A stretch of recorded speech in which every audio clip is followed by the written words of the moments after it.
Assalamualaikum warahmatullahi wabarakatuh. Kembali lagi dengan saya. Kali ini saya akan menjelaskan tentang saluran listrik udara. Saluran listrik udara adalah sebuah struktur yang digunakan dalam transmisi dan juga distribusi tegangan listrik. Untuk mengantarkan listrik ke tempat yang jauh, saluran dapat terdiri dari satu atau lebih dari konduktor, umumnya kelipatan 3, yang dipasang di menara atau tiang. Karena sebagian besar insulasi disediakan oleh udara, maka saluran listrik udara umumnya merupakan metode termurah untuk mentransmisikan listrik dalam jumlah besar.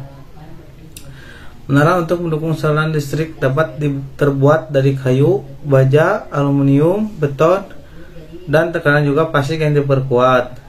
Kabel pada saluran listrik umumnya terbuat dari aluminium, baik aluminium murni atau yang diperkuat baja ataupun material komposit seperti karbon dan fiber kaca.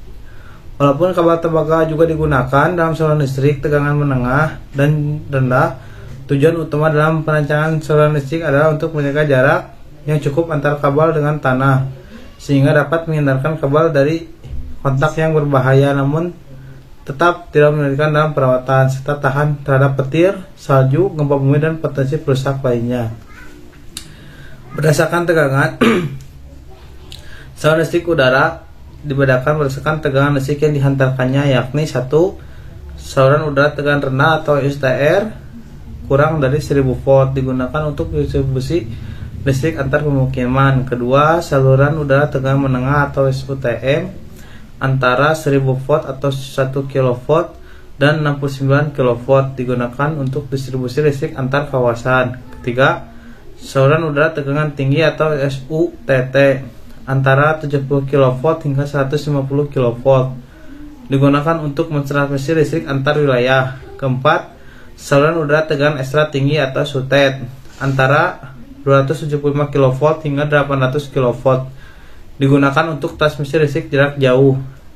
5. Saluran udara tegangan ultra tinggi atau SUTUT lebih dari 800 kV. Berdasarkan panjang, saluran listrik udara umumnya dikategorikan menjadi 3 kelas. 1. Jalur transmisi yang memiliki panjang kurang dari 60 km pada umumnya disebut dengan transmisi pendek. 2. Jalur transmisi yang memiliki panjang antara 80 km hingga 250 km pada umumnya disebut jalur transmisi menengah. 3. Jalur transmisi yang memiliki panjang lebih dari 250 km umumnya disebut jalur transmisi panjang. Struktur saluran listrik udara sangat beragam, tergantung pada tipe jalurnya. Struktur dapat berupa sangat sederhana, yakni berupa tiang kayu yang ditancapkan ke tanah hingga tiang beton yang digunakan di kawasan urban. SUTT pada umumnya digunakan menara baja tipe kisi. Pada daerah terpencil, menara aluminium kerap dikirim dengan menggunakan helikopter.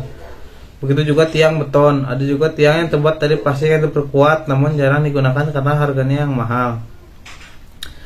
Sebuah jalur transmisi besar dapat memiliki beberapa bentuk menara. Dengan menara reguler terpasang di jalur lurus, sementara menara yang lebih rumit dipasang pada jalur yang berbelok, melintasi sungai atau jalanan besar serta ujung dari jalur.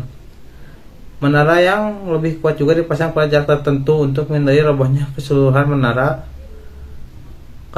ketika ada beberapa menara yang roboh. Saluran listrik udara dan struktur pendukung dapat menyebabkan polusi visual, sehingga pada kasus tertentu saluran listrik pun ditempatkan di bawah tanah. Namun ini membutuhkan biaya lebih banyak sehingga jarang ditemui. Kabel pembumian biasanya juga dipasang di bagian paling atas tiang atau menara sebagai pelindung dari sambaran petir. Penanda saluran listrik udara dapat dipasang di kabel pembumian untuk memenuhi rekomendasi ICAO. Beberapa penanda juga dilapisi dengan balistor agar tetap terlihat di malam hari. Mungkin cukup sekian video kali ini. Mohon maaf jika ada kekurangan. Wassalamualaikum warahmatullahi wabarakatuh.